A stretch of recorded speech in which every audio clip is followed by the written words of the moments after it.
Oke guys, di depan saya ini ada salah satu produk keluaran dari Polygon. Nah, oke, mengenai tentang geometri biasa seperti urban pada umumnya, namun untuk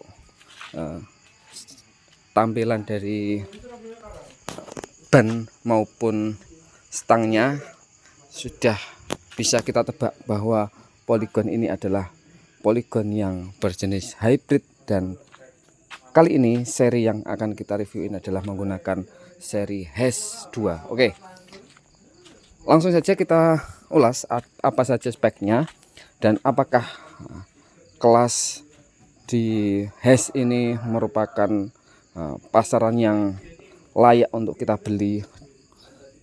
Oke, mungkin ini adalah salah satu bahan pertimbangan bagi siapapun yang ingin mencari salah satu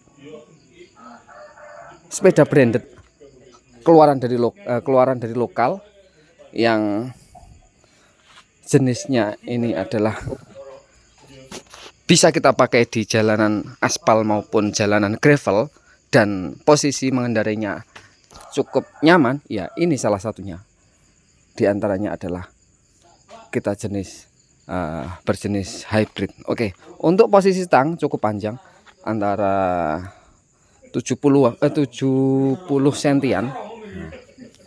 Dan biasanya memang Polygon ini selalu dibekali dengan salah satu spek bawaan dari NTT. Oke, kayaknya ini dari stem upgrade yang agak menunduk. Kalau biasanya stem bawaan Polygon ini juga biasanya bawaan dari NTT. Oke. Dan kita ulas dari segi head tube. Nampak modern sekali, dan juga bagian head tube ini cukup premium dengan kesan emblem yang terlihat jelas, ada logonya P, dan juga warnanya ini cukup terang mengikuti warna dekalnya, yaitu Polygon dan HES. Oke, untuk segi warna ini memang warna-warna yang cukup modern, tidak glossy namun juga tidak terlalu terlihat matte.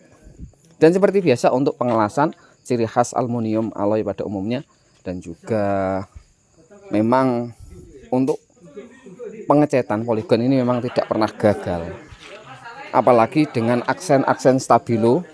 Meskipun ini framenya cukup gelap, namun dari dekalnya ini menampakkan dekal yang jelas, identitas yang jelas bahwa ini adalah Polygon. Oke, untuk bagian top terlihat ramping, bagian bawah cukup sederhana, tidak terlalu besar juga tidak terlalu kecil, menampakkan kesan aero namun dengan posisi mengendarai yang cukup nyaman. Dan juga di bagian seat stay, seat stay ini sangat cocok kapan-kapan atau suatu saat kita ini upgrade untuk berjenis gravel. Dan juga di bagian chain stay, seatnya ini cukup kecil dan chain stay-nya cukup besar, dan ada dekal Polygon, jagang bawaan, dan quick release-nya ini cukup antik. Dan juga untuk pengereman disc brake-nya sudah dibekali dengan Tektro hidrolis, dan rotornya cukup enak.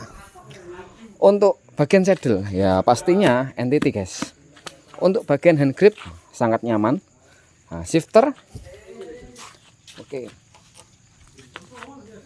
Shifter Shimano 8 kali 2 percepatan. Oke. Dan saya paling suka dengan bagian forknya. Forknya ini mengikuti dari desain framenya guys.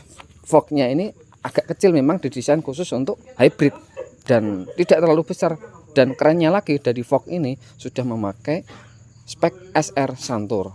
Namun sayangnya belum ada fitur locknya.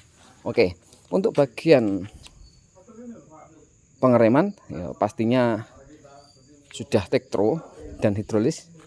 Dan untuk hand grip cukup nyaman dengan ada tataan ini. Di bagian wheelset, oke. Bagian wheelset juga ada dekal jelas HL29A.